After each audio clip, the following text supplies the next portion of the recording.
Olá, pessoal, boa noite. Meu nome é Aline Coelho Gonçalves, eu sou médico oncologista do Grupo Oncoclínicas aqui do Rio de Janeiro. É um prazer estar aqui conectados com vocês. Primeiramente, eu gostaria de agradecer, na pessoa da Dani Rosa, o GBCAM, pela oportunidade de estar aqui para a gente conversar sobre temas que são tão relevantes no nosso dia a dia. Gostaria de agradecer também a parceria com a Maria Cristina Figueiredo, que me ajudou a organizar esse webinar hoje, e a todos os nossos colegas palestrantes que vão estar aqui com a gente. Cris, conta pra gente como é que vai ser a nossa dinâmica do dia. Do dia não, da noite, né, Da pessoal? noite. Então, perfeito. Muito obrigada pela oportunidade ao GBCAM, em nome da Dani Rosa, a todos os meus amigos aqui presentes, que eu tenho muito orgulho de estar apresentando, assim como a Aline vai trazer um breve currículo de cada um na sequência. E a gente teve bastante dificuldade para discutir o que seria o tema proposto para hoje, porque tem muita coisa nova vindo para câncer de mama, muitas questões importantes, mas aí nós chegamos à conclusão que o teste genômico na decisão da adjuvância do câncer de mama seria um ótimo tópico, e coincidentemente nosso querido amigo Leandro, juntamente com o Cristiano Rezende, saiu do forno uma publicação que eles participaram sobre o assunto, então acho que eles vão trazer muita coisa legal para nós, assim como a Renata, que prontamente aceitou o convite também. Então, primeiramente, nós começaremos com testes genômicos em histologias não carcinoma ductal invasivo, que o Leandro Jonata vai trazer para nós um breve histórico. Na sequência, a Renata vai falar um pouquinho sobre o teste genômico em paciente pré-menopausada, ação citotóxica versus supressão ovariana, que é bastante discutido. E na sequência, o Cristiano Rezende vai trazer um caso justamente para acender um pouquinho mais a discussão. Esse caso ele foi uma contribuição de uma grande amiga aqui de Curitiba, a Ana Buiar, que deve estar nos assistindo daqui a pouquinho, tá? E a Aline, juntamente comigo, vai estar coordenando o evento. Para mim, sempre é uma excelente oportunidade estar junto com a Aline para a gente trabalhar junto. Então, é isso, pessoal. A Aline quer apresentar o Leandro e aí a gente já segue Na com... verdade, né, Cris, esses nossos colegas que estão aqui com a gente dispensam apresentações. Mas o Cristiano Rezende, que é oncologista clínico do Grupo Oncoclínicas do Distrito Federal, o Leandro Jonata, que é oncologista clínico também do Grupo Oncoclínicas de São Paulo, e a gente tem a Renata Canguçu, nossa amiga da Bahia, da Oncologia DOR. Sejam todos muito bem-vindos e muito obrigada por aceitar o convite. A gente sabe que as agendas estão super apertadas, que a gente está em cima da ASCO, mas eu tenho certeza que vai ser uma ótima discussão. E aí agora eu passo para você, Leandro, para começar, e já aproveito para te parabenizar pela sua publicação e sugiro que todo mundo que esteja aqui vendo a gente, que dê uma olhadinha, porque é definitivamente muito legal, e o Cris também participou, então parabéns para vocês. Leandro, é contigo. Muito obrigado, pessoal. Eu agradeço ao GBCAM, a pessoa da Aline e da Maria Cristina, pelo convite para participar aqui da reunião de hoje.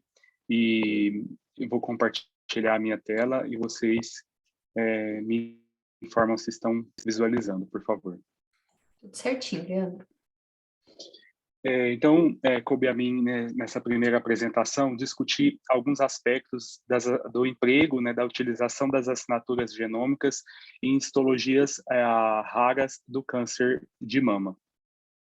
Quando nós pensamos na patologia mamária, né, relacionada aos tumores epiteliais, nós sabemos que nós temos uma classificação extensa de tumores não epiteliais, mas focando aqui nos tumores epiteliais, nós sabemos que o carcinoma ductal invasor de mama, ele corresponde a 75 a 80% dos casos, e quando nós falamos das histologias de subtipo especial, a principal histologia é o carcinoma lobular invasor, que corresponde a 10 a 15% dos casos dos tumores epiteliais, e temos outras histologias de subtipo especiais, que são mais raras, né, que correspondem no seu total por 5 a 10% dos casos, sendo exemplo delas o carcinoma micropapilífero, mucinoso, tubular, medular, papilífero, cribiforme, metaplásico, entre outros. Na última classificação da Organização Mundial de Saúde de 2019, nós já observávamos mais de 20 subtipos histológicos especiais de tumores epiteliais. E lembrando que, por definição, um tumor de histologia especial puro é aquele que tem um padrão histológico que corresponde por pelo menos 90% do campo tumoral. Quando nós falamos de tumores mistos, nós temos 2 ou mais histologias que apresentam uma proporção aí do campo tumoral variando de 10% a 90% dos casos. E talvez aqui a informação mais importante desse slide é: toda vez que nós estamos diante de uma patologia mamária evidenciando uma histologia de subtipo especial, recomenda-se no cenário ideal a confirmação diagnóstica, principalmente por um patologista mamário experiente, porque isso pode ter informações prognósticas e até mesmo de condução terapêutica que podem ter relevância significativa. Ainda falando na patologia, né, mamária dos tumores epiteliais, nós sabemos que nós temos os tumores que o nosso foco aqui serão os tumores receptor hormonal positivo. Então, o que nós ressaltamos aqui no nosso slide à esquerda, nós temos histologias especiais que caracterizam-se do ponto de vista clínico, patológico, com um bom prognóstico. Temos aquelas que apresentam uma caracterização prognóstica intermediária e outras de pior prognóstico. E já falando nos tumores que apresentam classicamente uma tendência a um melhor prognóstico, a um bom prognóstico, nós temos o carcinoma tubular, o cribiforme, o mucinoso. Quando nós já falamos da histologia lobular, o carcinoma do subtipo não especial, o ductal de baixo grau, grau intermediário, nós sabemos que essas histologias já podem apresentar um prognóstico intermediário. Tratando-se de carcinoma micropapilífero invasor, o papilífero invasor, os tumores neuroendócrinos, e as variantes dos carcinomas lobulares, esses já tendem a um prognóstico um pouco mais, que pode ser um pouco mais reservado.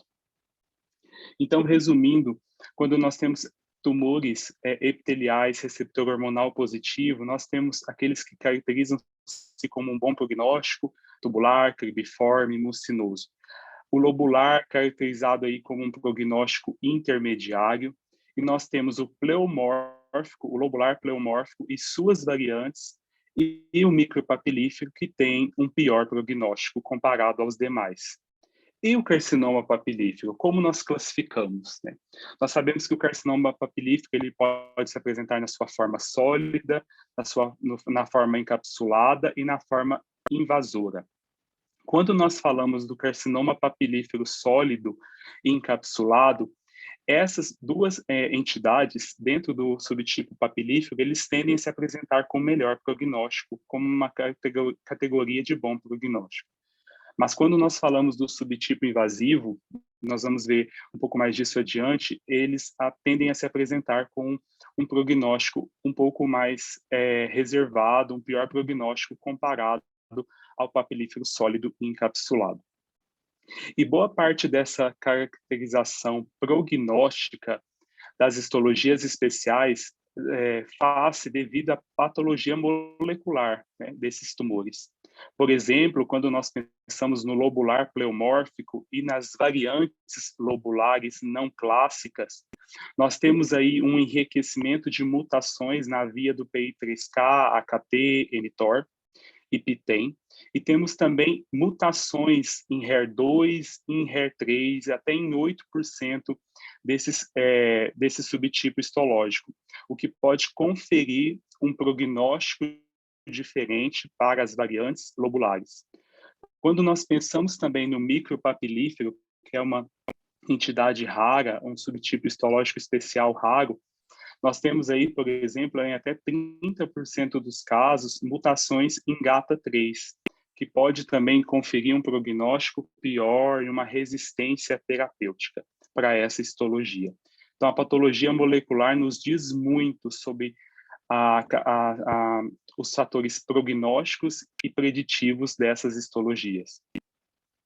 Falando agora mais especificamente do carcinoma lobular, o subtipo histológico especial mais comum, nós sabemos que o carcinoma lobular ele tem um modelo multistep de evolução, né?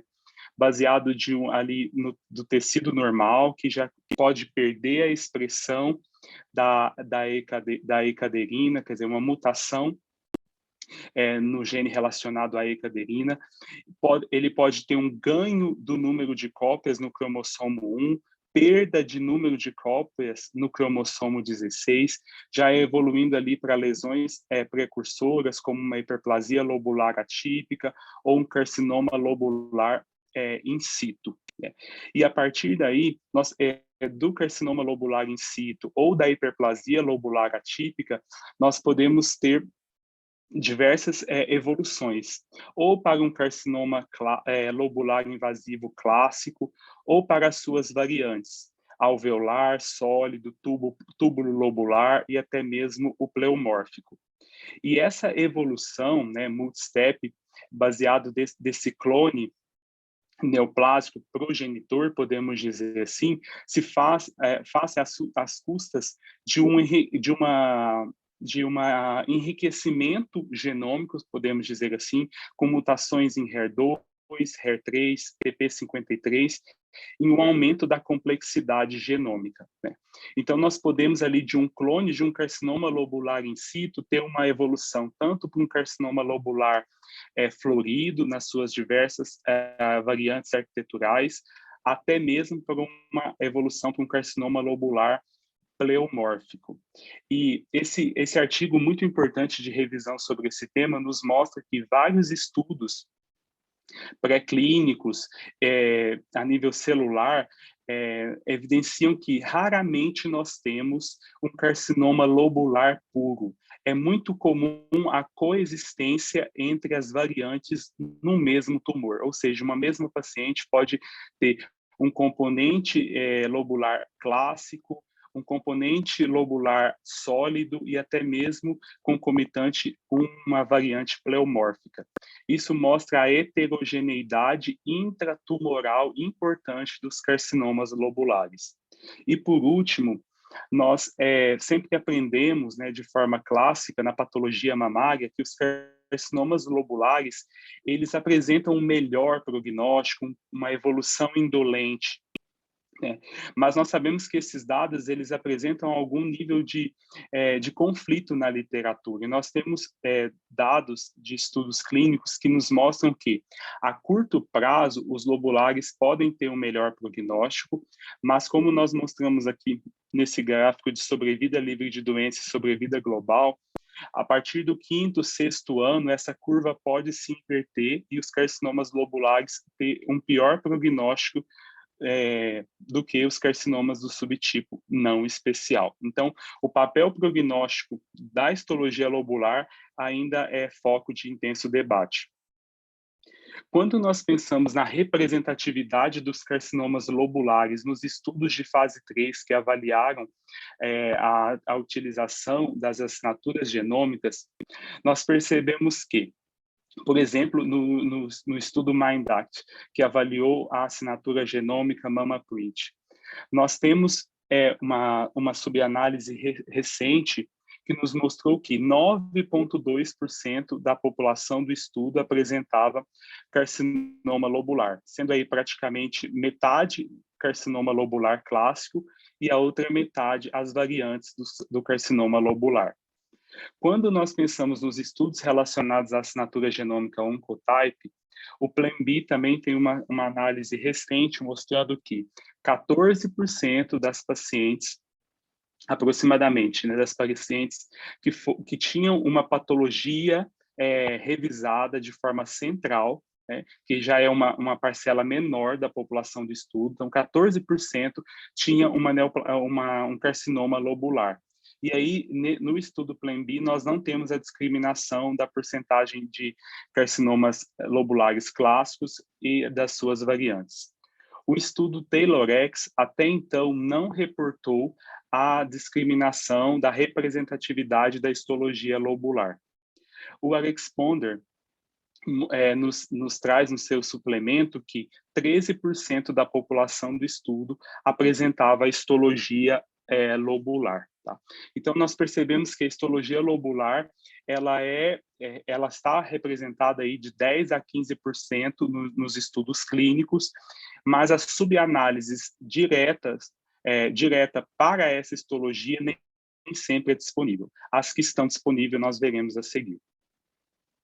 Quando nós pensamos, então, aqui no emprego das assinaturas genômicas nos carcinomas lobulares invasivos, de forma resumida nessa tabela, nós observamos que, quando nós olhamos a assinatura genômica Oncotype, um Oncotype de alto risco na histologia lobular, desculpa, quando nós usamos o cutoff antigo, por exemplo, do NSABP20, que era um alto risco maior, um recurrence score maior ou igual a 31, nós tínhamos um alto risco genômico em menos de 3% da histologia lobular. Quando nós usamos o cutoff atual, que é um recurrence score maior ou igual a 26, nós podemos ter um alto risco genômico em até 8% dessas histologias, né, lobulares. Nós observamos aqui nessa tabela, então, também, nós temos dados de valor prognóstico de outras assinaturas para os carcinomas lobulares, tais como o Prosigna, o EndoPredict, o BCI e o MammaPrint.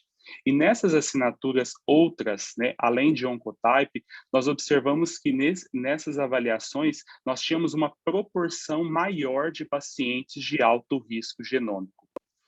Quando nós olhamos aqui na última linha dessa tabela, o dado de outcomes, pensando no prognóstico, né, dessas assinaturas para a histologia lobular, nós percebemos que os dados de Oncotype como prognóstico para a histologia lobular, eles são um pouco conflitantes. Por exemplo, nessa primeira coluna aqui, nesse dado do CIR, nós mostramos que o Oncotype ele foi prognóstico na histologia lobular. Ele conseguiu discriminar dados de sobrevida para os pacientes de baixo risco, intermediário e alto risco. Mas quando nós olhamos no dado do Plan-B, que vai ser melhor discutido no slide a seguir, nós observamos que para a histologia lobular, o Oncotype, uma assinatura genômica de alto risco, não trouxe uma informação prognóstica significativa.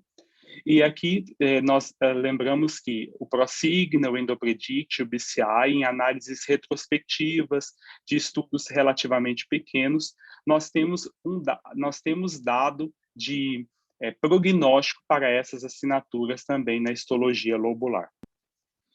Quando nós pensamos, então, nesse dado recente publicado do Plan-B, avaliando a assinatura genômica Oncotype nesse subgrupo específico de tumores lobulares, que nesse estudo correspondia a 14% das histologias que foram revisadas de forma central, nós observamos que os tumores lobulares, eles são classicamente, e nesse estudo confirmado, associados com tumores de maior tamanho, com maior acometimento linfonodal, tumores de menor grau histológico, grau 1, grau 2, apresentam uma maior positividade dos receptores hormonais e uma menor hiperexpressão do HER2, um menor Ki67, e eles apresentam uma menor prevalência de mutações em P53. Quando nós olhamos aqui nos dados do Plan-B, que avaliou a prevalência de um risco genômico alto na histologia lobular, nós vemos que 8% dos tumores lobulares apresentavam uma assinatura genômica de alto risco, caracterizado aqui no cutoff atual do recurrence score maior ou igual a 26, em detrimento das histologias não lobulares, que apresentam uma taxa aí de alto risco genômico de 24%. E a sobrevida dos dois, né, do carcinoma ductal invasor não lobular e do lobular, ela foi semelhante. Mas quando nós observamos aqui os fatores prognósticos para a histologia lobular, nós observamos que um alto risco genômico, ele não foi prognóstico. Os fatores que foram prognósticos na avaliação multivariada foi tumores T3, tumores N3 e tumores de alto grau, né? Diferente dos tumores das histologias não lobulares, que o recurrence score de alto risco, um alto risco genômico, foi prognóstico. Então, o dado do Plan-B nos mostra que nós temos uma menor prevalência de tumores de alto risco genômico na histologia lobular, e para essa histologia, provavelmente, o Oncotype não é prognóstico.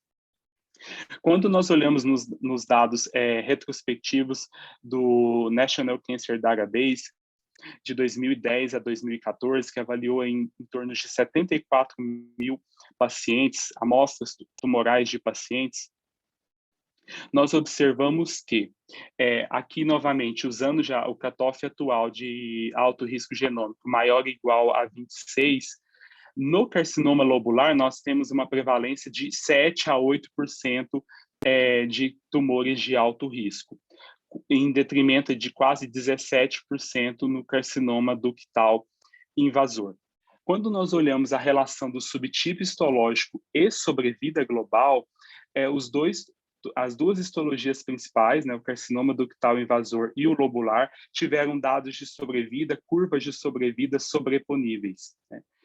Mas aqui, um alto risco genômico, assim como o tamanho do tumor e acometimento linfonodal, eles foram prognósticos para o carcinoma lobular invasor. Entretanto, nessa análise feita nesse estudo retrospectivo, a histologia lobular não teve, mesmo no alto risco, não teve benefício de quimioterapia adjuvante. A única histologia que teve o benefício da quimioterapia adjuvante nessa análise do National Cancer Database foi a histologia ductal. Mas os autores mesmo chamam a atenção que o N dessa subanálise ele é pequeno, e nós podemos ter uma análise estatística sem poder para essa avaliação. Então, na conclusão, eles observam que histologia lobular de alto risco genômico, nós ainda não podemos excluir o benefício da quimioterapia para esses pacientes. E aí, nesse slide aqui, talvez o mais importante seja o dado do MINDACT para a histologia lobular. Quando nós observamos a utilidade clínica do MammaPrint para a histologia lobular, uma análise exploratória do estudo MINDACT, nós observamos que em torno de 9% da população do estudo apresentava a histologia lobular, sendo 5% de variantes da histologia clássica e 4% de variantes. As características anatomopatológicas mantendo aquele padrão, a histologia lobular mais associada com tumores maiores, maior expressão de receptor hormonal, menor hiperexpressão do HER2. E quando nós olhamos o risco genômico, né, nós temos aqui que 16% dos tumores lobulares apresentavam um alto risco genômico, sendo que a variante clássica tinha 10% de alto risco genômico e as outras variantes da histologia lobular tinham o dobro de alto risco genômico, 22,8%.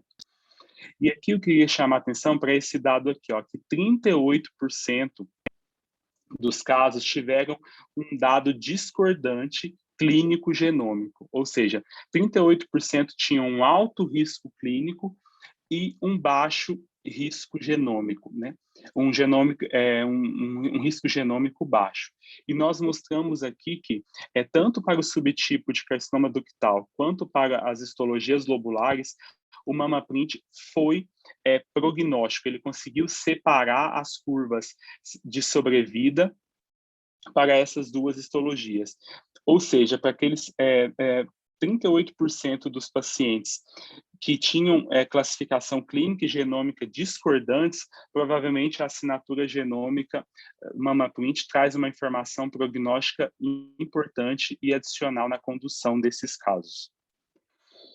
E, por último, quando nós falamos de carcinoma lobular, então nós entendemos que é uma histologia ainda subrepresentada nos estudos de fase 3, e mesmo nos estudos que têm até a representatividade de 10 a 15%, nós não temos análises bem direcionadas para essa histologia. Então, hoje o foco é o desenvolvimento de uma assinatura própria para as histologias lobulares. E nós temos essa assinatura chamada LobSig, que está sendo desenvolvida e validada pelo grupo australiano, que buscou uma análise integrativa da expressão gênica e de alterações do número de cópias do DNA, que nós entendemos que é uma via patogênica molecular importante para essa histologia, para identificar informações prognósticas. E nós observamos aqui nesses gráficos que, principalmente para os carcinomas lobulares invasivos grau 2 e grau 3, que aí apresenta um grande limbo de informação prognóstica, essa assinatura ela teve uma performance muito importante em separar as curvas de baixo risco genômico e alto risco genômico. Diferente, por exemplo, aqui comparando com Oncotype e MammaPrint. Então, essa assinatura está sendo melhor validada em coortes maiores, retrospectivas, e nós esperamos melhores resultados visando uma utilidade clínica no futuro.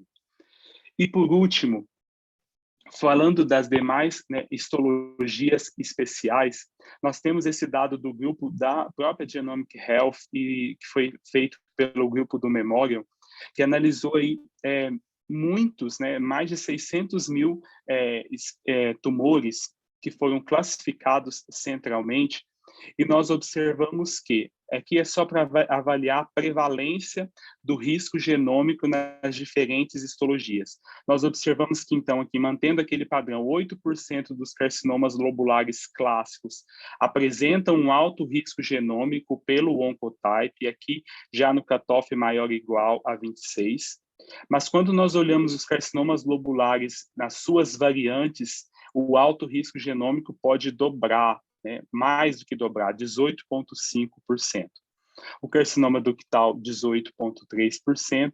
E nós temos aqui algumas histologias, como o carcinoma mucinoso, o carcinoma tubular, o carcinoma cribiforme, que apresenta menos de 10% de alto risco genômico nessa avaliação. E essa é uma tabela aqui do nosso artigo de revisão, que nós avaliamos o papel do Oncotype nesses demais subtipos histológicos especiais não lobulares, Porque nas histologias especiais não lobulares, o dado que nós praticamente temos é com a assinatura genômica Oncotype. E nós observamos que, quando nós utilizamos o critério de alto risco com um cutoff de RS maior ou igual a 31, nós observamos que menos de 4 a 5% das histologias classicamente relacionadas com bom prognóstico apresentam um Oncotype de alto risco. E aí a sobrevida dessas pacientes, câncer de mama específico, ela é muito boa em curto prazo, tá? Então, mostrando aí que essas histologias, elas têm uma baixa prevalência de alto risco genômico e bons dados de sobrevida em 5 anos, destacado aqui.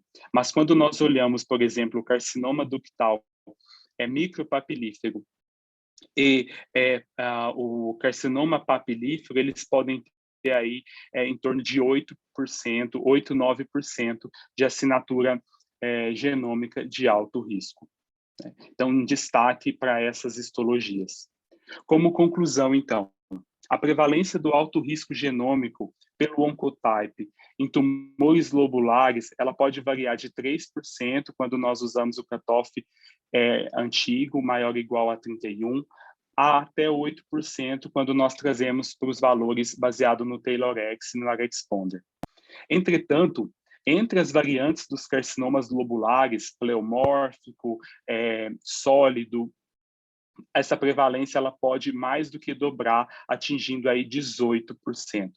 As histologias especiais raras de bom prognóstico, tubular, mucinoso e cribiforme, elas apresentam alto risco genômico aí que varia entre 5% e 10%, dependendo do cutoff. Entretanto, nós devemos observar que as histologias de pior prognóstico, micropapilífero e papilífero, podem atingir até 12% de prevalência de alto risco genômico. Quando nós pensamos na importância prognóstica dessas assinaturas, o prognóstico do alto risco genômico pelo Oncotype em tumores lobulares, ele mantém-se controverso. Alguns estudos mostrando que ele é prognóstico, outros com conclusão sem concordância nessa conclusão. Uma consideração especial para as variantes lobulares, tumores grau 3 e com baixa expressão de receptores hormonais. Talvez alguns estudos sugerem que nesse subgrupo especial de tumores lobulares, a assinatura genômica seja, sim, prognóstica. E o MammaPrint, como nós vimos nessa análise do MindAct, ele apresentou uma performance prognóstica importante para os carcinomas lobulares. Por último, com relação ao benefício de quimioterapia, os carcinomas lobulares eles apresentam um benefício já questionável de quimioterapia adjuvante, assim como os dados de Oncotype como fator preditivo nesse subgrupo. Entretanto, nós ressaltamos que nós não temos dados suficientes para excluir o benefício de quimioterapia para carcinomas lobulares de alto risco genômico. Muito obrigado. Leandro, você nos brindou com uma aula muito top, viu? A gente estava até agora conversando, eu e a Aline, nos bastidores. Incrível, aprendi muito com você, viu? Muito obrigada, obrigada mesmo. Eu que agradeço, eu que agradeço. Bem, para dar sequência, eu vou chamar a Renata. Então, a Renata vai falar um pouquinho para nós sobre a questão, né, que acho que gera bastante discussão, que é a assinatura genômica, principalmente Oncotype em mulheres jovens. E aí a gente vai, na sequência, seguir com o Cristiano. Boa noite a todos. Eu queria agradecer inicialmente a GBK, no nome da Dani Rosa, agradecer a Aline e Cristina pela organização e seleção de temas tão relevantes na nossa prática, e já começar parabenizando a Leandro pela aula e pela também publicação, juntamente com o Cristiano e outros colegas, de um artigo tão importante, que eu fiz inclusive questão de trazer um pouco para a minha apresentação. Eu fiquei de falar então a respeito dos testes genômicos em mulheres jovens. Opa, pulou aqui. Leandro já falou um pouquinho a respeito dos testes que nós temos, e eu vou trazer um pouquinho dos dados com relação à população em pacientes jovens. Nós já sabemos que nas pacientes pós-menopausa, nós temos então como categoria 1, o uso do Oncotype e MammaPrint, o Oncotype sendo realmente preditivo para essa população, e com relação às pacientes na pré-menopausa, aqui nós temos, então, para as pacientes na pré-menopausa, que encontradas com um score de risco baixo, a gente ainda não tem dúvidas, seguimos, então, com a opção, realmente, de fazer terapia endócrina exclusiva. Para as pacientes com alto risco genômico, nós seguiríamos, então, com a indicação de quimioterapia, mas temos, então, uma parte da população que ainda tem dúvidas de como se proceder. Nessa paciente pré-menopausa, quando a gente tem comprometimento linfonodal, de 1 a 3 linfonodos, aqui nós consideramos, então, que nós não temos um teste genômico considerado ideal para guiar a decisão com relação à indicação de terapia adjuvante.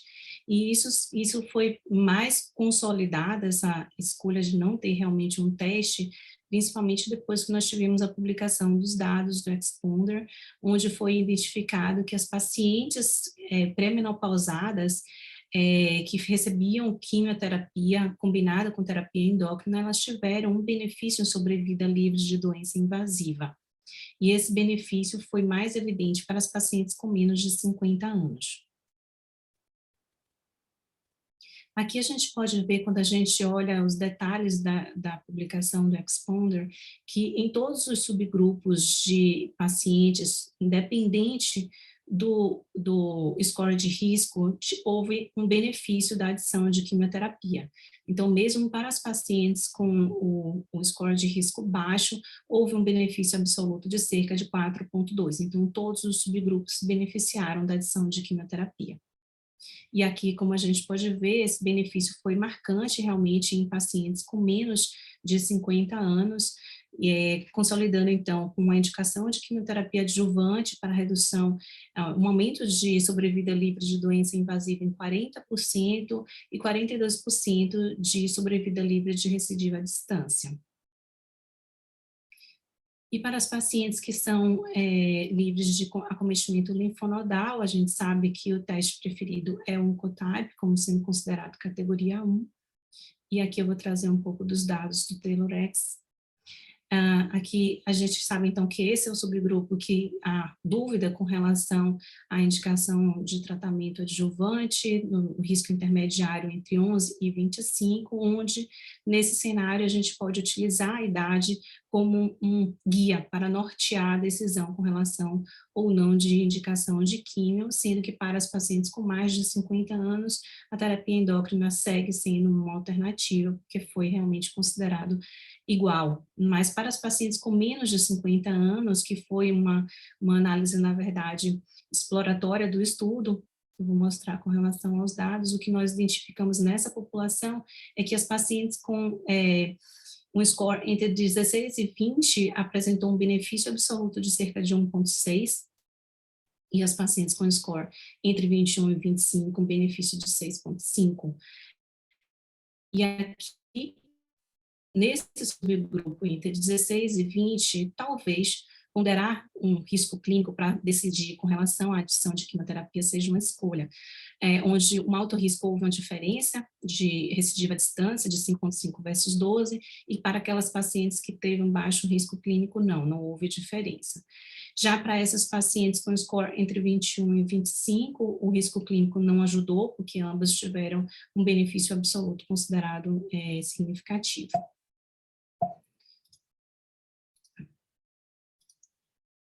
Para tentar aqui nortear mais um pouquinho para a gente ver, então, as pacientes com um score entre 21 e 25 favoreceram químio, as pacientes pré-menopausadas de maneira global favoreceram químio, as pacientes com o score entre 11 e 15 pré-menopausadas favoreceram terapia endócrina apenas mesmo, e já aquelas pacientes com menos de 50 anos, entre 16 e 25, é que realmente favoreceram quimioterapia.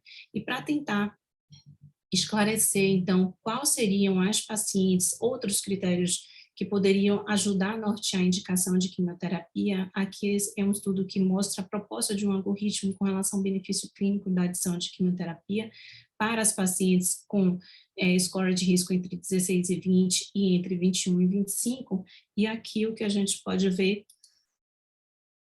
é que eles utilizam aqui critérios como não apenas a idade, mas o tamanho de tumor, o grau histológico, outros critérios clínicos que a gente já utiliza, mas também a origem do primário e o status, se a paciente é casada ou não.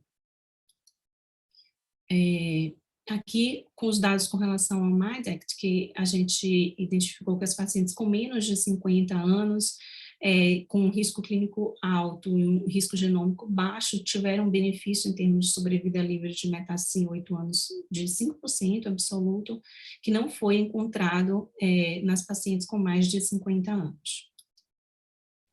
Entendendo um pouquinho, então, dessa doença do câncer de mama em mulheres jovens, um pouco da estatística no mundo, a União Europeia entre 2% e 3% de mortalidade nessa faixa etária com menos de 40 anos, porque há uma divergência até com relação ao conceito de mulheres jovens menos de 50 ou menos de 40. Nos Estados Unidos também uma mortalidade em torno de 3%, e aqui eu trago os dados brasileiros, recém-publicados também por Renata Bonardi e Laura Testa, que mostrou não apenas um aumento crescente do número de casos novos de câncer de mama em pacientes com menos de 40 anos, mas também um número de mortalidade nessa faixa etária acima do que as demais regiões do mundo, com cerca de 14,5%. E essa doença também tem um pior prognóstico, então, voltou aqui. E essa doença também tem um pior prognóstico, com menor expressão hormonal, maior grau tumoral, mais envolvimento linfonodal, mais invasão angiovascular. Também é identificado um pior prognóstico mesmo em pacientes luminais, onde aqui a gente pode ver em pacientes com menos de 40 anos, a sobrevida livre de doença em 5 anos é diferente do que as pacientes com mais de 40 anos, tanto nas pacientes luminais A quanto nas pacientes luminais B. E essas pacientes com menos de 40 anos também têm mais risco de apresentar um alto risco genômico. Então, as pacientes com menos de 40 anos, aqui 55,9, quase o dobro das demais faixas etárias. Aqui também um abstract mostrando mais alto risco em pacientes com menos de 40 anos, tanto no EndoPredict, quanto no MammaPrint, quanto no Oncotype, seja no score os tradicionais ou pelo TayloRx. E essas pacientes também tinham uma maior taxa de indicação de quimioterapia para aquelas com baixo risco genômico. No entanto, o que nós podemos ver é que essas pacientes com menos de 40 anos, elas são muito pouco representadas nos estudos de fase 3 que validaram esses estudos.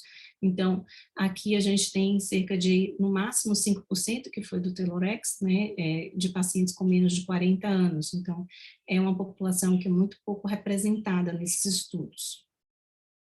E há uma tendência de haver uma maior solicitação de teste para as pacientes com menos de 40 anos. Aqui, no caso, não com o intuito habitual do teste de poupar a quimioterapia, mas sim, muitas vezes, de tentar não deixar passar uma paciente que tem um alto risco genômico, né, de oferecer quimio. Então, acaba, muitas vezes, pedindo o teste no sentido de acabar sobretratando a paciente.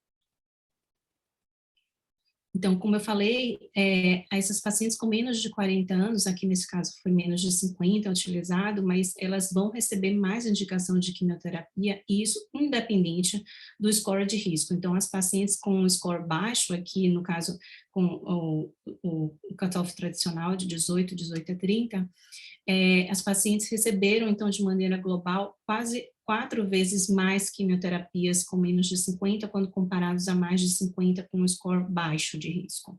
E as pacientes de risco intermediário também receberam mais aquelas com menos de 50 anos, quando comparadas às com mais de 50, assim como também aquelas de alto risco.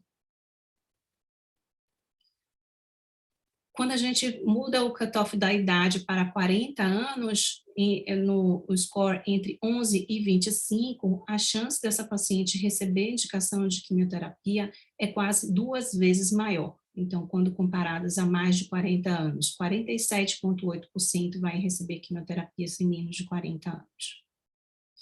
No entanto, o que a gente pode ver é que, apesar de um maior risco genômico, não há diferença para essas pacientes com menos de 40 anos em termos de sobrevida livre de doença, sobrevida câncer de mama específico em 6 anos para as pacientes com baixo risco genômico, quando comparado ao risco intermediário, aqui com P de 0,029, diferente daquelas de quando intermediário versus alto risco ou baixo versus alto risco, que houve uma diferença realmente marcante, mas aqui as curvas realmente se aproximam muito. No entanto, nós sabemos que há sim um maior benefício de quimioterapia nas pacientes com menos de 50 anos. Mas será que mais quimioterapia vai significar mais benefício? Nós sabemos o que há de ruim nessa indicação, com uma pior qualidade de vida pela amenorreia precoce, mais infertilidade, um impacto na disfunção sexual significativo.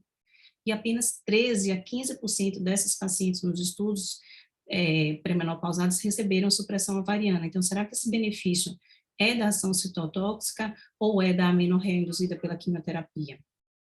Quando a gente volta para aquele slide que mostra que as pacientes com menos de 40 anos têm um pior prognóstico, a gente entende que essa faixa etária é justamente a faixa etária que tem um menor risco de permanecer com a amenorreia. E nós sabemos que a amenorreia pode ser prognóstica, que acontece em cerca de 4 a 20% nos regimes atuais, e tem, nas pacientes com receptor hormonal positivo, um impacto se a paciente segue com a menstruação irregular ou não. Então, aqui mais um estudo mostrando diferença com relação às pacientes em desfechos de sobrevida livre de doença, se a paciente tem amenorreia ou não após quimioterapia. Aqui mais um estudo mostrando o ACT sequencial versus concomitante, avaliando o impacto da amenorreia nos desfechos, e o que a gente pode ver é que em sobrevida global e sobrevida livre de doença, houve um benefício a favor das pacientes que mantiveram a amenorreia.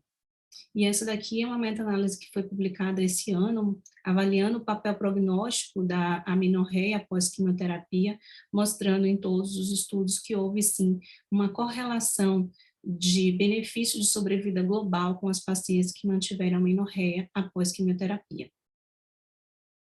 No entanto, se a gente for avaliar que o papel da amenorreia tardia Então, as pacientes que mantêm a amenorreia após 1 ano, nesse estudo, não houve diferença, então não houve uma correlação da amenorreia tardia com o risco de recidiva à distância. Então, será que esse pode ser considerado um melhor biomarcador para a gente validar? E o que a gente pode interpretar é que as pacientes jovens, como a gente mencionou, têm sim um maior benefício de quimioterapia, mas esse benefício a gente consegue identificar muito claramente desde os primeiros anos. Então, nos primeiros 5 anos, as curvas se abrem claramente, diferente do que a gente pode ver na análise em pacientes com menos de 50 anos do estudo Taylorex. Então, aqui a gente pode ver que o benefício começa a aparecer mais tardiamente. Então, aqui, em 5 anos, a gente não vê uma diferença em sobrevida livre de doença nos primeiros 5 anos, mas nos 9 anos, sim, aí sim é que a gente começa a ver um benefício absoluto. Então, talvez esse benefício realmente se deva ao fato da paciente permanecer em amenorreia pós-químio e não o benefício de químio, onde talvez a gente pudesse observar logo nos primeiros 5 anos. Isso é o que a gente consegue interpretar como raciocínio. Então, de conclusão, claro que o ideal para essa população pré-menopausa com um score de risco entre 16 e 25, o ideal é que nós tivéssemos um estudo randomizando essas pacientes a receberem terapia endócrina ótima com supressão ovariana versus fazer quimioterapia, mas enquanto nós não temos esses dados, nós precisamos talvez utilizar outros critérios, talvez um risco clínico, para poder decidir quando vamos apenas otimizar a terapia endócrina ou quando realmente vamos decidir por oferecer quimioterapia. Nesse momento, nós não dispomos desses dados, então, nesse subgrupo de pacientes, o racional, apesar de favorecer um benefício agregado a uma supressão ovariana, nós ainda não temos condições de otimizar o tratamento endócrino apenas e suprimir quimioterapia pensando em obter os mesmos desfechos. Então, por enquanto, a gente realmente precisa de outros dados clínicos para tentar decidir de uma maneira individualizada e ponderar não deixar de tratar uma paciente de alto risco, mas oferecer o tratamento na medida exata do que ela precisa. Obrigada. Obrigada, Renata. Foi também super didática, uma ótima revisão para a gente e vários pontos para a gente discutir, né, Cris? Eu vou passar a palavra para você começar com um caso clínico. E aí eu acho que ao longo do caso clínico a gente pode ir parando e discutindo e conversando. E se tiver alguma dúvida, o pessoal que está assistindo a gente, coloca aqui no chat que a gente está de olho para poder responder e discutir com vocês também. Tá, Cris? Então é com você. Aline, eu queria agradecer. Já temos 2 perguntas, então podem continuar mandando perguntas para a gente realmente tentar, né, chegar a alguma conclusãozinha desse assunto, né? Você quer começar com essas perguntas que já temos e aí depois o Cris passa para o caso? Pode ser. Vamos começar? Então, a gente agradece a Ana Carolina e a Renata Araquelian, que mandaram as perguntas. A Ana Carolina pergunta, com base nos dados da assinatura genômica em pacientes menores de 50, que ela escreveu melhores, mas menores que 50 anos, vocês descartam solicitação do teste para pacientes com linfonodo axilar acometido e idade menor que 50 anos? Quer responder, Renata? Assim, eu não me sinto confortável, né, hoje com os dados que nós temos de oferecer o teste para essa paciente, porque uma vez que venha baixo risco, né, a gente vai, baixo risco, um risco intermediário, enfim, o que é que nós vamos fazer com esse achado? Então, eu acho que se a gente não vai mudar a indicação de quimioterapia para essa paciente que comprometimento linfonodal com menos de 50 anos, certamente ela vai se beneficiar de quimio, se não é para a gente mudar a nossa conduta, então eu optaria por não oferecer o teste para ela.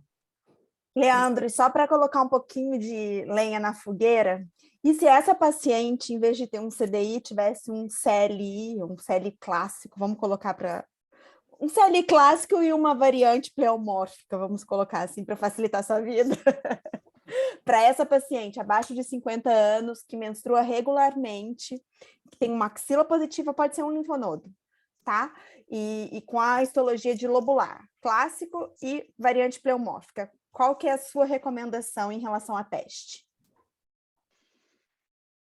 Então, assim, é tentador, né, para uma paciente com carcinoma lobular clássico, chega você propor uma assinatura genômica para você entender melhor o prognóstico, a biologia dessa doença. Mas hoje, à luz do conhecimento em 2022, ainda mais se você me ajudou, tem um componente pleomórfico, uma paciente Não te ajudei, não. Eu quero saber do variante pleomórfico e do clássico. São duas pacientes diferentes.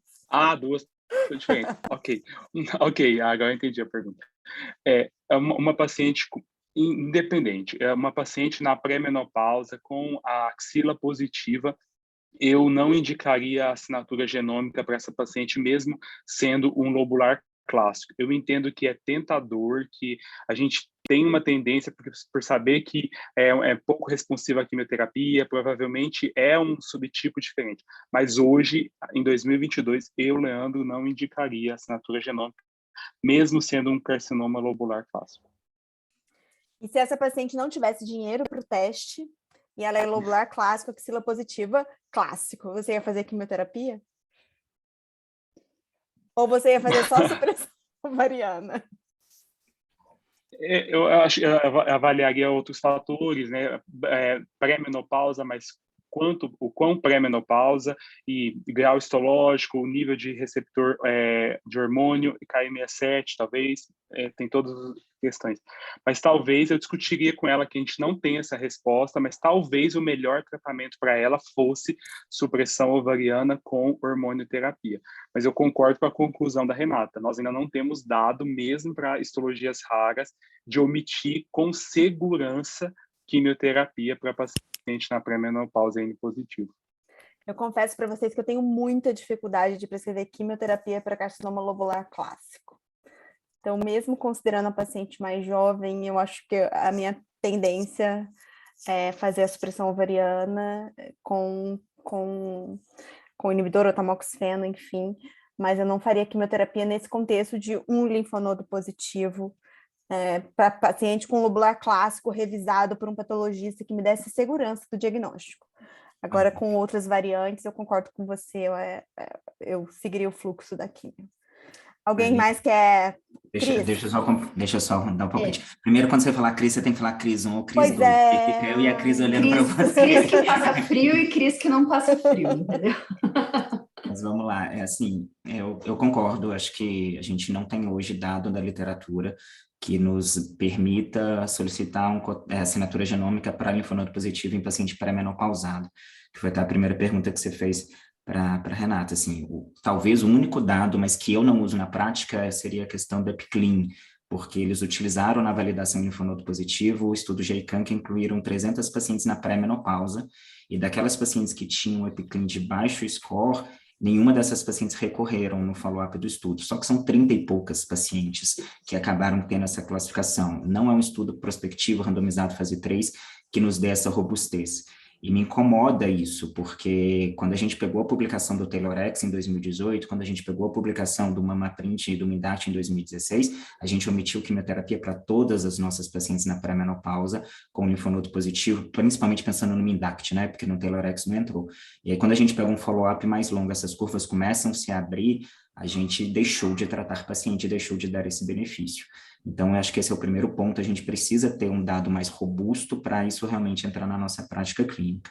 A segunda questão do lobular com linfonodo positivo na paciente pré-menopausada, me incomoda também, assim, para prescrever químio, um lobular tem que ser, assim, uma doença de muito mau prognóstico. O NCCN, ele coloca tudo num pacote só, né? Quando você olha, ele não separa a histologia de ductal para o lobular, mas a gente vê claramente na prática que são biologias diferentes, são doenças diferentes. E mesmo que eu tivesse um cotype dessa paciente, isso não um risco alto ou intermediário, isso não significa que essa paciente se torna quimiosensível.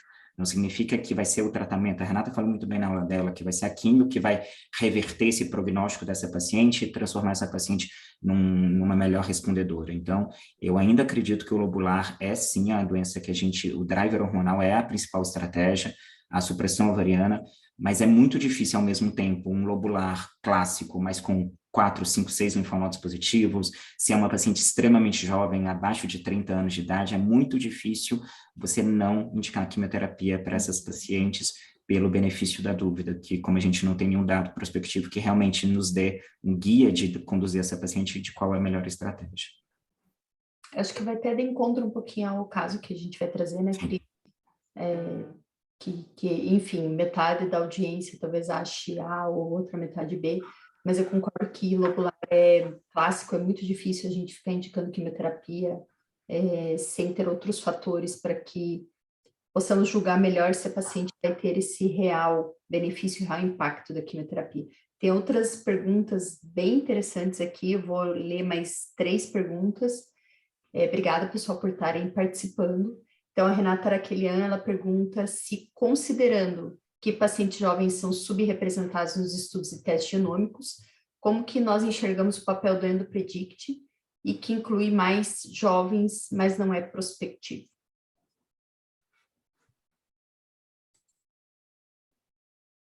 Quer falar, Leandro, alguma coisa, Renata?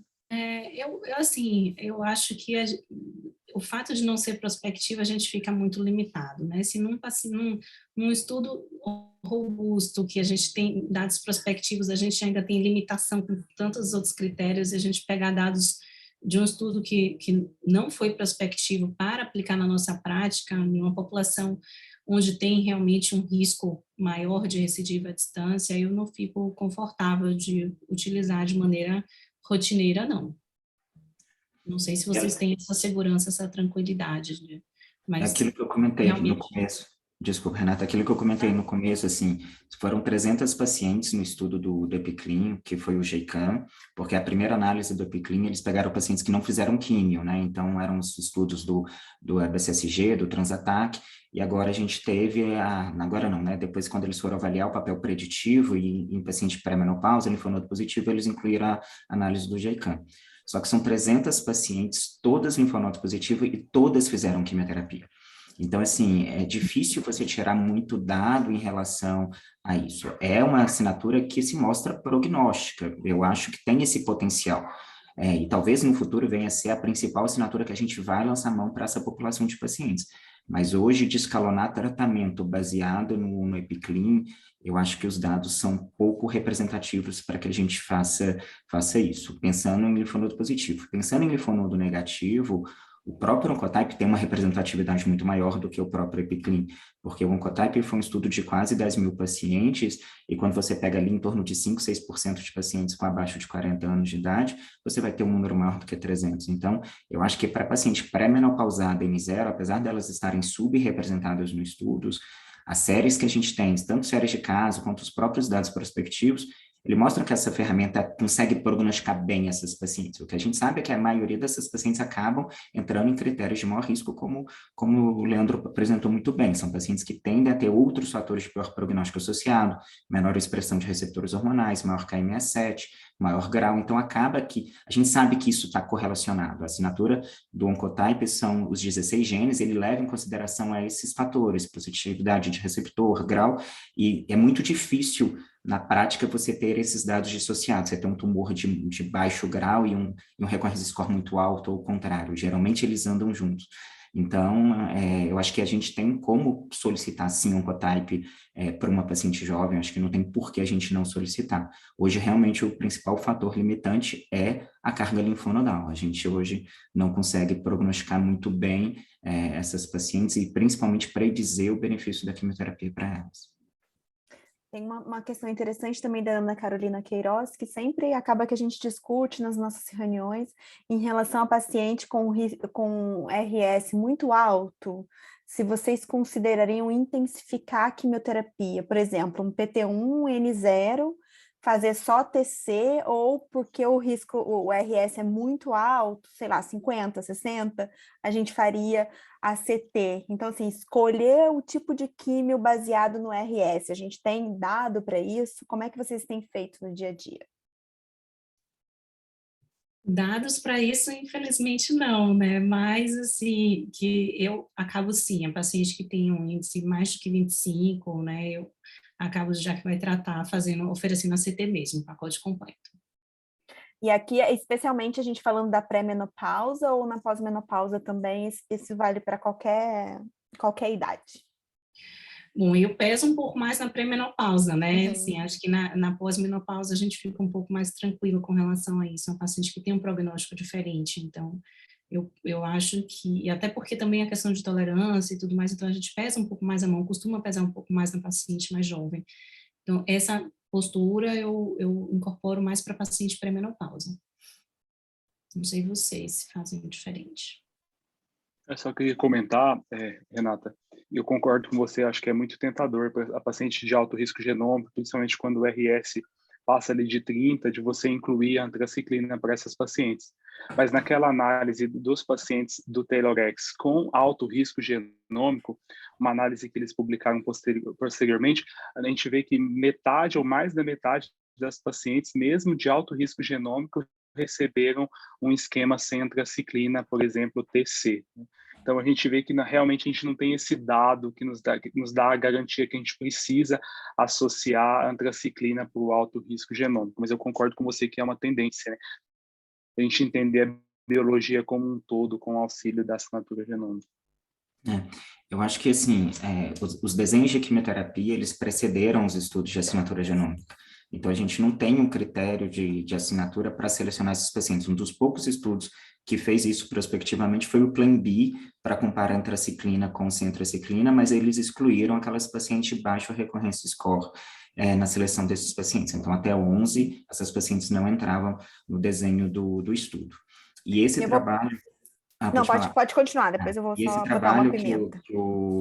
que o Leandro falou, dessa análise, foi apresentado na ESMO de 2019, ele mostra que não foi randomizado, né, o braço de alto risco ia para quem a escolha do investigador, mas quando você olha a sobrevida livre de doença, sobrevida livre de metástase, isso acabou não trazendo muita diferença. Numericamente, só o grupo que fez CMF que teve uma sobrevida pior, mas eu acredito que isso foi muito mais viés de seleção, provavelmente eram pacientes mais idosas, com comorbidades e que talvez já tinham um PS pior, sabe? Então, talvez sejam pacientes que tenham, inclusive, vindo a falecer de outras causas, isso possa ter contaminado a análise do estudo. Então, é tentador, eu acho que isso tem que ser incorporado, inclusive, eu não sei se vai ser o que você vai pôr pimenta, mas para mim é muito mais desafiador o alto recorrência score, não na definição do protocolo de quimio, e sim da supressão ou não ovariana numa paciente pré-menopausada, assim, porque os critérios também, quando a gente pega o soft text, foram um critério clínico, não foram critérios de assinatura. E a gente vê que o benefício foi principalmente aquelas pacientes que fizeram quimioterapia, mas claramente eram pacientes com tumores maiores ou linfonodo positivo. E às vezes hoje você tem paciente com tumores T1C, T1B, N0 fazendo químio. Será que essa paciente realmente precisa de supressão ovariana? Isso para mim me angustia até mais do que a própria questão de incorporar ou não antraciclina para essa paciente.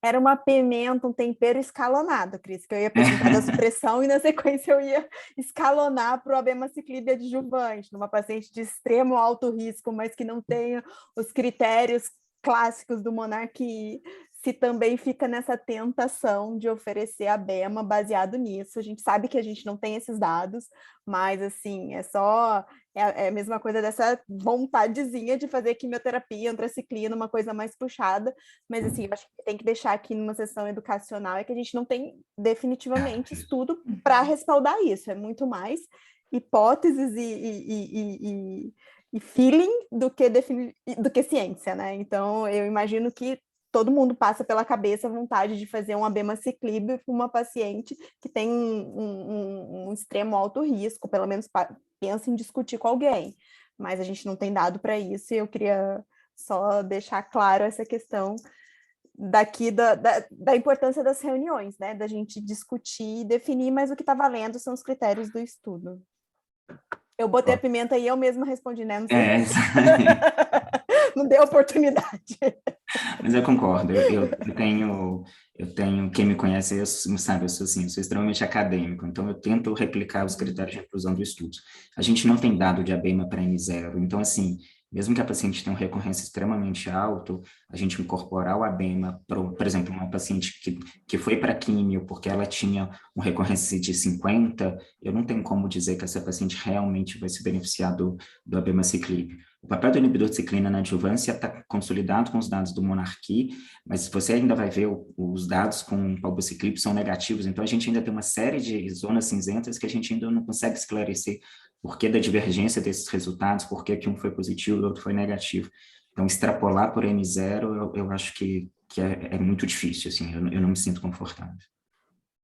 Eu achei a importância também da gente conseguir juntar os critérios anatomopatológicos e clínicos também, então voltar para a raiz, né? Eu acho bem importante, assim, quando a gente vai discutir benefício de químio ou não, até acho que vai de encontro a uma pergunta que a Andrea Borges fez aqui. Ela perguntou se a paciente pré-menopausada T3, né? Que, enfim, a maioria dos estudos do Oncotype, pelo menos, não selecionaram essa população com 6,5 centímetros, N0, globular clássico, se vocês pediriam, teriam espaço para solicitar uma assinatura genômica. Ela ainda complementa que receptor hormonal positivo, ela não coloca porcentagem, e um KM7 de 40%. Se vocês solicitariam, então, T3N0, lobular clássico, KM7 de 40%, receptor hormonal positivo. Solicitariam assinatura genômica? Quem quer começar? Tá, eu comecei a pergunta, então eu respondo primeiro. Não solicitaria. Mas você faria químio? Pois é, eu acho que tem três critérios que me chamam bastante atenção, não sei a idade da paciente, mas é pré-menopausada, tem um tumor grande, né, apesar de não ter comprometimento linfonodal, e além de Aí alto. um KM7 alto. Então, assim, eu não ficaria confortável, à luz dos conhecimentos atuais, apesar de me incomodar a quimioterapia no lobular clássico, em não ofertar quimio. Então, assim, não pediria assinatura, porque eu acho que eu não deixaria de ofertar. Acho que Assim, T3, né, eu não lembro de ter representação em estudos do Oncotype, então... O único que entrou T3, Cris, foi o Exponder, uma parcela bem pequenininha de pacientes, menos de 1, 2%, o Oncotype não entrou, o Mamaprint entrou, mas na paciente pré-menopausada, a gente sabe que não é uma assinatura que perfaz muito bem, então a gente acaba que nesse cenário a gente fica num hiato. Bom que a gente paga a língua é à vista, né? Eu falei que eu gostei extremamente acadêmico, mas eu juro que eu discutiria muito entre quatro paredes com essa paciente o papel do Oncotype. A gente sabe que quando você aumenta o T dessa paciente, aumenta a carga linfonodal, você está aumentando o risco dela. Mas ali, eu acho que assim, toda vez que a gente tem que pedir um exame, acho que essa é a minha principal mensagem de assinatura genômica, eu tenho que saber o que fazer com esse resultado. Eu não posso, depois de ter o resultado, aí agora o que eu vou fazer? Porque senão você cria mais problemas. Então, você tem que sentar com o paciente, você tem que entender como médico solicitante o porquê daquele exame, o que você vai fazer com cada resultado. Porque se vier com resultado de baixo risco, eu vou omitir químio. Porque se você não for omitir, não tem por que você pedir esse exame.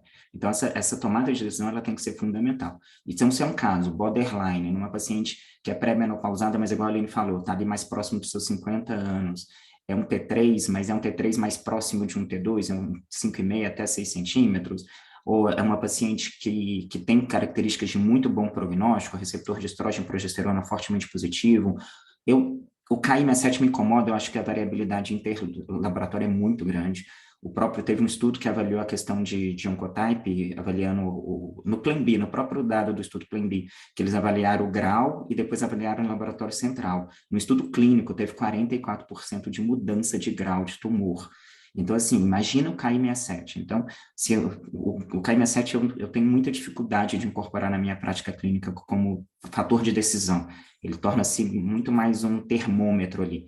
Mas o grau, então, assim, se eu tenho vários outros fatores de bom prognóstico, eu pediria um Oncotype, vou ser honesto com vocês, eu pediria um Oncotype para entender a biologia dessa doença, para tentar poupar essa paciente de quimioterapia. Mas, de novo, o que a Aline falou muito bem, isso é off-label, a gente não tem dado para isso. Acho que teria que ser uma situação bem peculiar mesmo. Agora, você tem vários fatores de pior prognóstico, é luminal, mas é RP negativo, é um grau 3, é um KI alto, é difícil, o T3 é difícil você omitir quimioterapia para essa paciente. Ô, Cris e Renata, assim, mas assim, vocês não consideram, por exemplo, vamos supor que essa paciente jovem com carcinoma lobular clássico tenha feito um Oncotype, e aí ela veio com alto risco.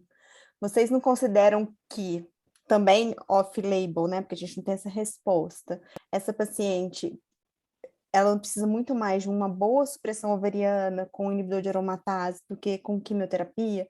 Porque eu fico me questionando em relação a isso também, até que ponto a gente pode ignorar o fato de estar considerando que ela foi num patologista top, que a gente tem todas as informações confiáveis, sabe? É um grau baixo, né? Esse CAI aí que não faz muito parte do contexto, mas tem, sim, eu estou confiando no patologista.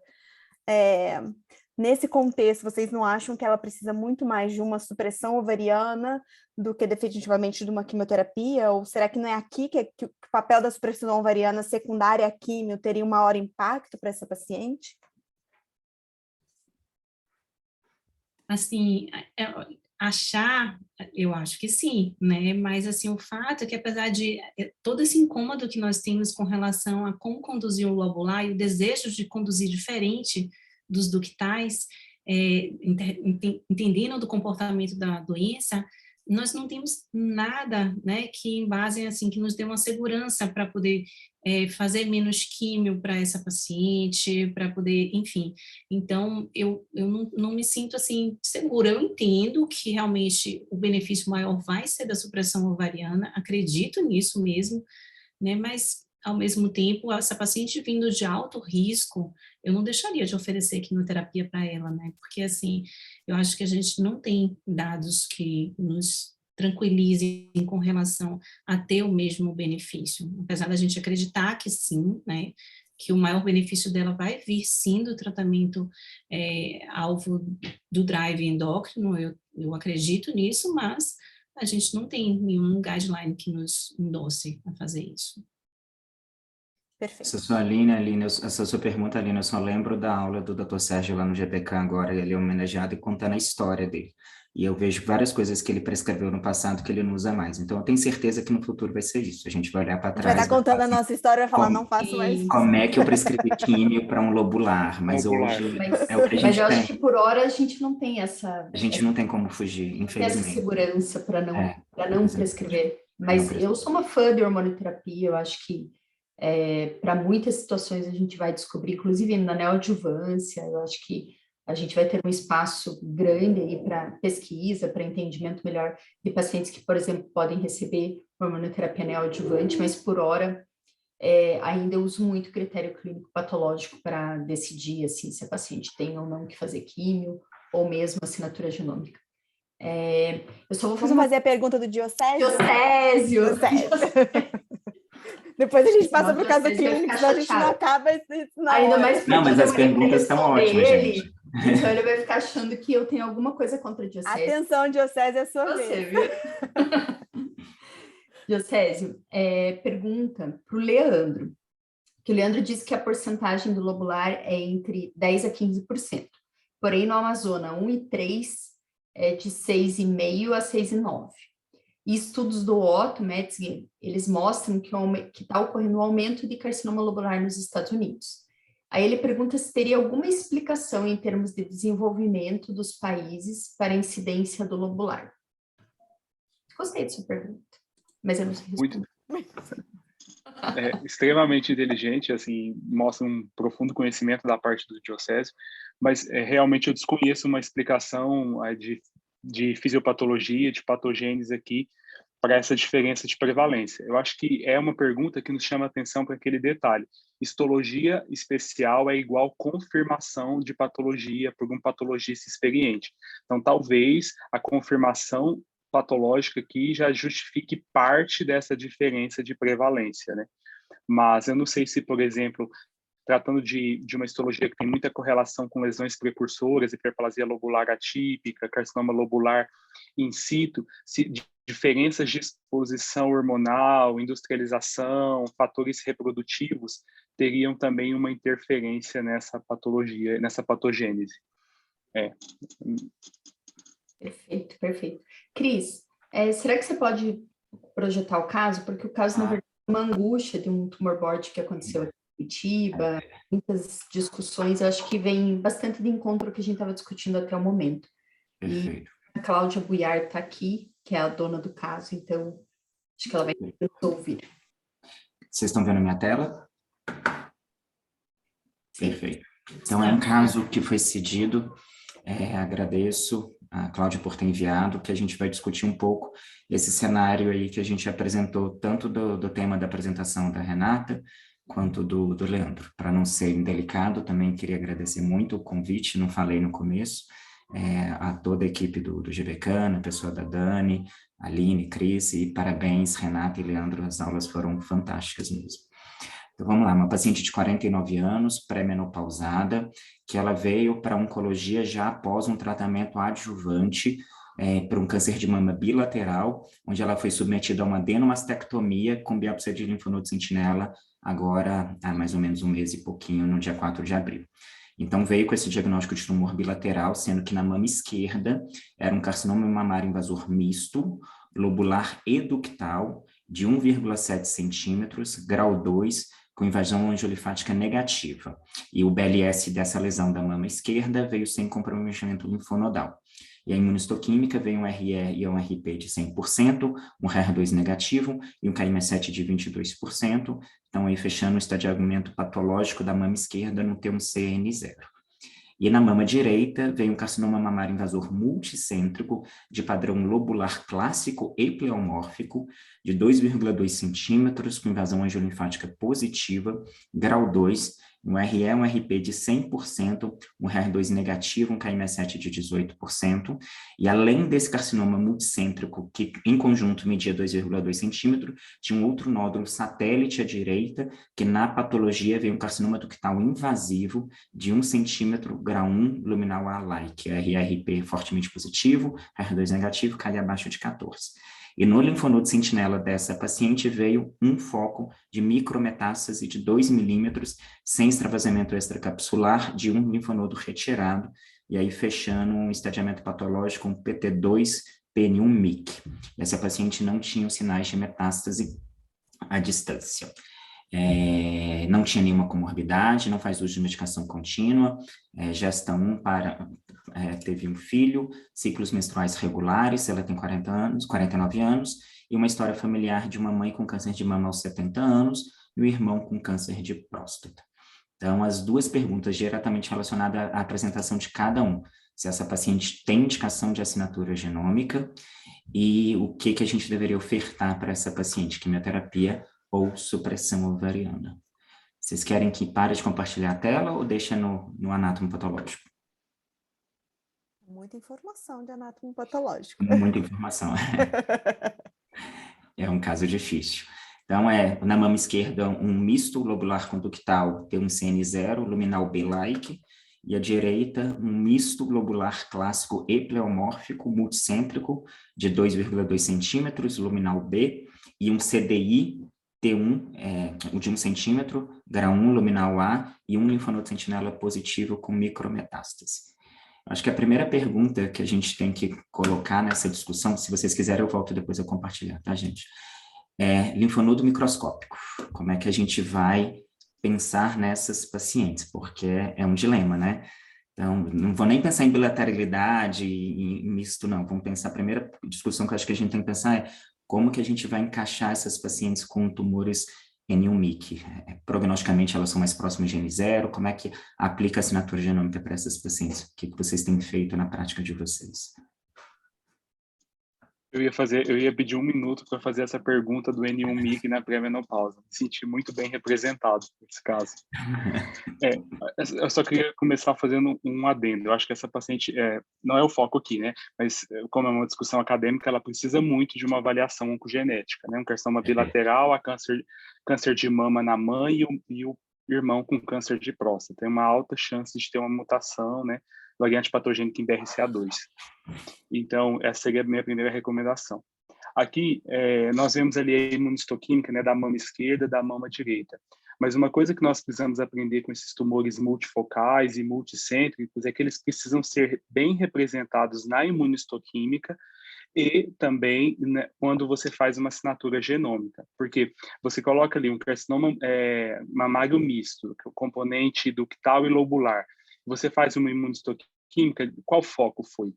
Isso é importante a gente ter sempre esse questionamento, porque não é raro nós recebermos imunistoquímicas bem diferentes, assim como resultados de avaliação genômica.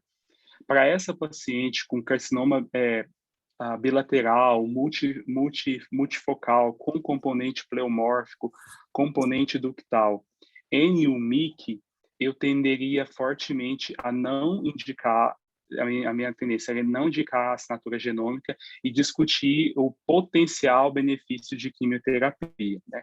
A gente sabe naquela subanálise do Alex Ponder, apresentada no ano passado, é um subgrupo muito pequeno de 200 pacientes, com poucos eventos, mas que mostrou que o N1-MYC também tinha benefício de quimioterapia adjuvante. Então, talvez eu ainda sou um oncologista jovem aqui do grupo, né, da turma, então ainda tendo a ter essas condutas mais by the book, eu não sei, para um N1-MYC ainda na pré-menopausa e com outros fatores histopatológicos de risco, eu tenderia a discutir o benefício da quimioterapia sem indicar assinatura genômica. Renata, faria alguma coisa diferente? Não, eu concordo com o Leandro, eu não me sinto confortável também com esse MYC, né, a gente oferecer assinatura genômica, e eu tenderia a discutir quimioterapia para ela também. Justamente porque não é apenas isso, ainda tem outros fatores, né, que colaboram também para a gente acabar ficando desconfortável, né, em deixar de oferecer quimioterapia para essa paciente. Concordo. A Que questão esquema de quimio vocês fariam, só já que os dois foram favoráveis à quimio? Aí eu acho que a gente pode, para poupar essa paciente de quimioterapia, talvez eu tendesse a oferecer 6-TC. Leandro também? Sim, acho que sim, 6-TC talvez é uma boa indicação para essa paciente. Mas eu acredito que tem colegas que indicariam um esquema completo para paciente na pré-menopausa, N1-MYC, com ACT, e eu não veria uma contraindicação também, não. Eu faria ACT. Eu também. Eu encaro o paciente como N1 até que me prove o contrário. E, na verdade, assim, eu tenho uma certa restrição ao TC, assim, vezes 6. As poucas vezes que eu fiz, eu achei extremamente muito tóxico, né? Extremamente tóxico. A minha impressão é que um ACT flui melhor, e, enfim. Mas isso é muito dia a dia, não tem respaldo, nada comparativo, nenhuma evidência, enfim. Mas eu encararia ela como N1 e partiria para o ACT. Concordo. A questão do dado do N1-MYC já é assim, esse caso ele é atípico em quase tudo, né? Porque assim, histologia mista, bilateral, e ter um N1-MYC já torna essa decisão mais difícil. Quando você pega os dados da literatura, o prognóstico é muito controverso. Você tem dados, tem uma série holandesa mostrando que não fez diferença nenhuma no prognóstico, você tem dados do CIR que mostra que é um pouco melhor do que N1, mas é pior do que o N0. Tem um artigo que foi publicado na Annals of Oncology, se eu não me engano, do ano passado, que mostra que não teve diferença nenhuma. Foi um trabalho, acho que talvez um dos mais robustos que eu tenha visto, com mais de 1.000 pacientes com N1-MYC, mostrando que essas pacientes eram um pouco melhor do que comparando N0 com célula tumoral isolada, N1-MYC, N1 com um linfonodo e N1 com mais de um linfonodo. E o N0 e N1-MYC foi totalmente sobreposto em tudo, assim, em relação ao prognóstico. Então é muito difícil, a gente realmente não sabe o que fazer.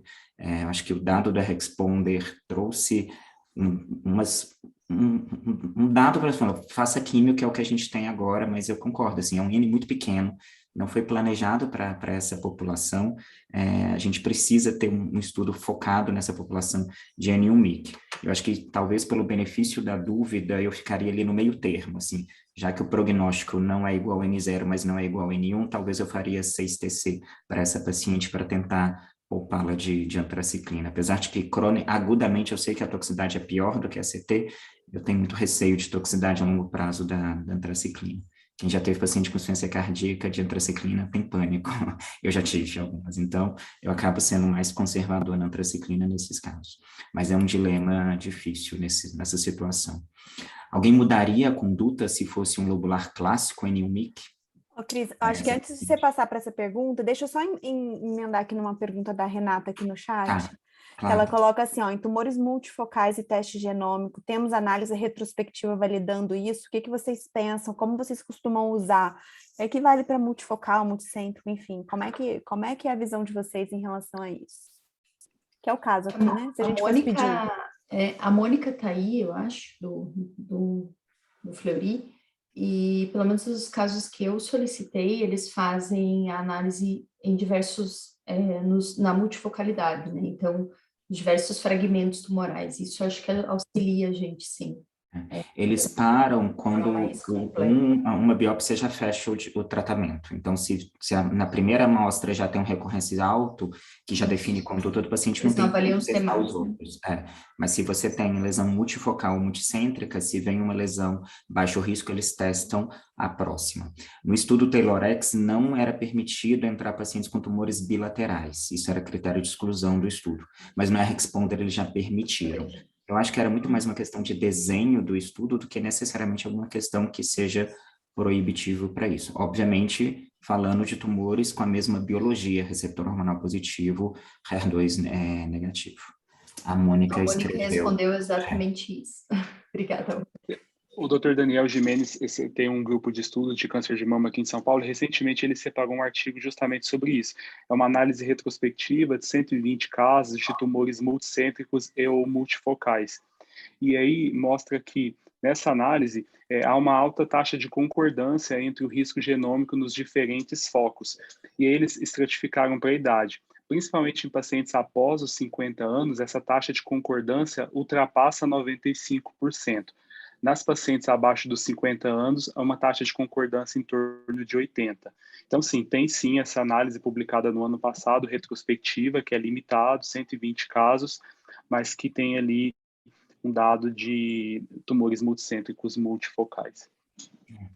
Mas é muito importante, quando for pedir o exame, documentar isso, né? Ajudar os patologistas aqui, que o tumor é multicêntrico, que é multifocal, enviar todo o material, porque às vezes acontece. A gente recentemente teve uma discussão no grupo, né?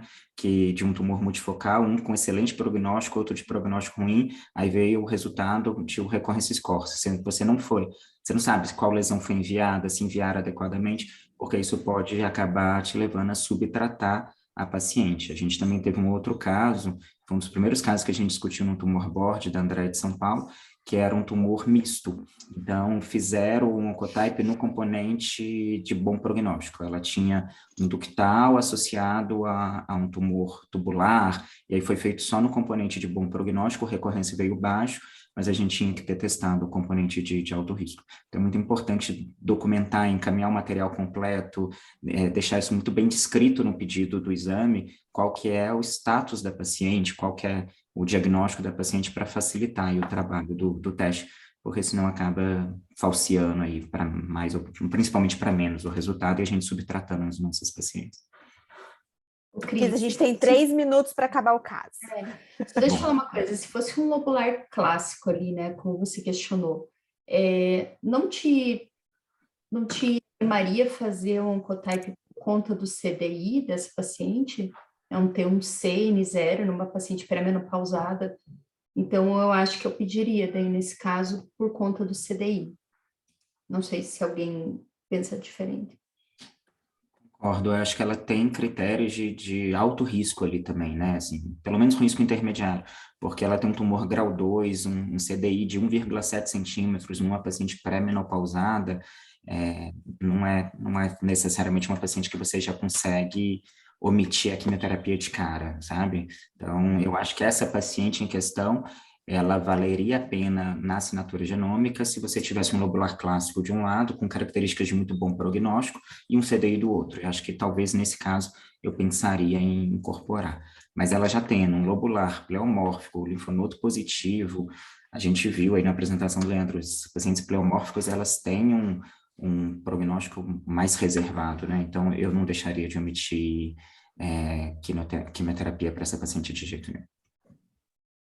Só uma coisa aqui que a Mônica colocou, ela escreveu que é ideal que os patologistas do laboratório de origem descreva e designem exatamente em seu laudo qual é o bloco de cada foco de tumor multicêntrico ou multifocal para facilitar a escolha do oncotype. Isso é perfeito, né? Que algumas vezes a gente acaba encaminhando, imagina, um monte de bloquinhos sem saber exatamente o que é o quê. Então, facilita para eles e a gente consegue realmente ter um trabalho mais primoroso lá do pessoal do Oncotype. Obrigada, Mônica, por estar participando aqui conosco. E supressão ovariana nessa paciente em questão, 49 anos, mas ainda menstrua. vocês incorporariam supressão ovariana para essa paciente? Depois que a Lu Bandeira deu a preceptoria, eu digo sim. Tendo qualidade de vida, mas, né, e tentar postergar a menopausa. Lu, se você estiver aí, ó, vejo que eu você, tá? Como é que vocês teriam feito aí na prática de vocês? N1-MIC, essa paciente precisa de supressão ovariana necessariamente? Como é que vocês têm entendido essas pacientes com biologias tumorais diferentes?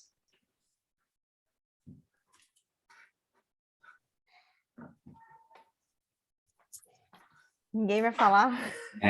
Você, Aline, pronto. Eu, então. Primeiras damas.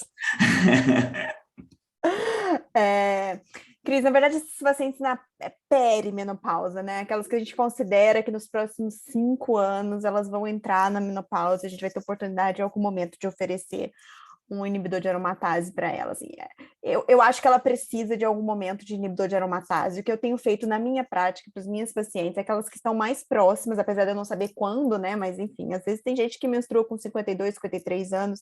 Então, assim, a minha tendência é começar com o tamoxifeno e planejar ir acompanhando a função ovariana e planejar um switch para ela assim que eu conseguir chegar na definição de menopausa. Mas assim, eu confesso que nessa idade, 48, 49 anos, é muito difícil, porque a gente não sabe se nos próximos 5 anos, né, se ela definitivamente vai entrar. Então, assim, eu imagino que para essa paciente, eu considerando ela axila positiva, menos que é 49, 48, né, não lembro mais a idade. Eu acho que eu ia propor 5 anos de supressão ovariana para ela. Mas, assim, é conversar muito, e se tivesse qualquer irregularidade menstrual prévia à quimio, qualquer coisa que me fizesse sugerir, assim, que ela pudesse entrar na menopausa nos próximos anos, eu ia fazer essa estratégia do tamoxifeno seguida de switch.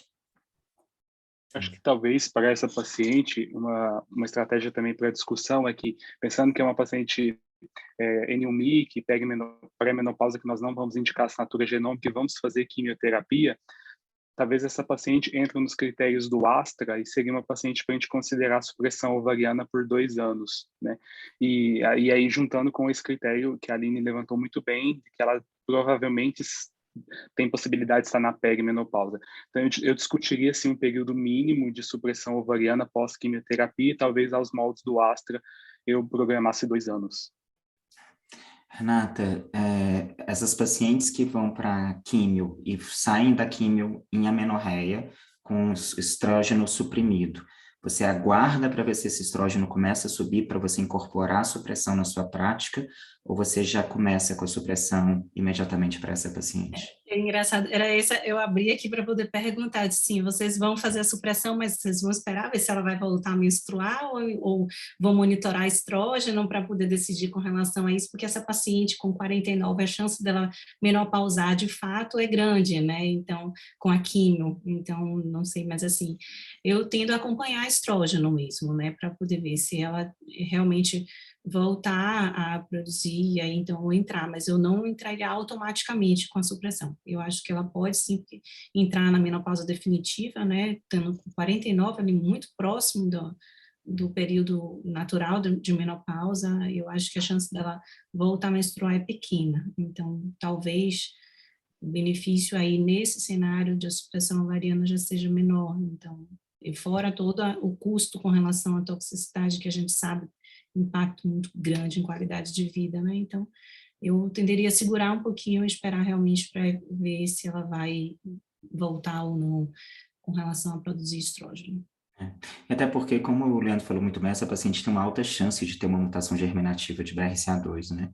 E que isso, por si só, acaba que vai te ajudar nessa tomada de decisão, porque ela, com 49 anos, ela passa a ter uma indicação de salpingofarectomia bilateral, caso confirme o resultado. Então, isso acaba que te ajuda nessa tomada de decisão da supressão ovariana. Você vai ter o período aí da adjuvância para poder testar essa paciente e ponderar isso mais para frente. A palavra para você, Aline e Cris, para não extrapolar mais o tempo, além do que a gente já extrapolou. Pessoal, foi ótimo, agradeço muito a presença de vocês. de quem está assistindo a gente, de vocês que toparam estar nessa discussão. A gente sabe a correria do dia a dia, né? A quantidade de eventos e de coisas, de compromissos que a gente tem, mas realmente foi muito boa a discussão. Eu gostei muito, aprendi muito com vocês para variar, né? Foi muito bom estar essa noite. Eu agradeço imensamente, mais uma vez, ao GBCAM, a Dani e a todo mundo que está aqui conectado com a gente. E eu passo a palavra para minha parceira Cris, para a Cris, não para o Cris, para ela finalizar esse webinar. Eu agradeço, assim como a Aline, a todos que aceitaram o convite. Foi muito legal, assim, a gente enviou para o nosso primeiro batalhão e o primeiro batalhão disse sim, então, muito obrigada mesmo. Renata, foi uma super oportunidade lhe conhecer através das telas, espero que logo seja pessoalmente. Cris e Leandro são amigos e parceiros, novamente parabéns pelo artigo. Acho que a gente acabou pegando vocês dois no momento muito ideal para discutir sobre essa questão tão relevante, né? Por isso que trouxe tantas perguntas também. E agradeço a audiência, né? Porque mostraram que estão conosco, perguntando até questões super relevantes e que trouxeram um pouquinho mais de fogo aqui para a nossa discussão. E a Aline, minha mega parceira e amiga, obrigada, Aline, porque na correria aí do dia a dia a gente foi discutindo vários temas e eu acho que acabamos acertando um tema bastante interessante. Dani Rosa, perfeita sempre, né? Acho que organizando momentos de extrema riqueza de discussão e que tenho certeza que para quem não assistiu, está gravado, está lá no nosso YouTube, então podem também estar presentes ali na aula gravada. Muito obrigada, gente. Obrigada, pessoal. Boa noite. Tchau, tchau. Obrigada a vocês, viu? Boa noite, gente. Tchau. Obrigada.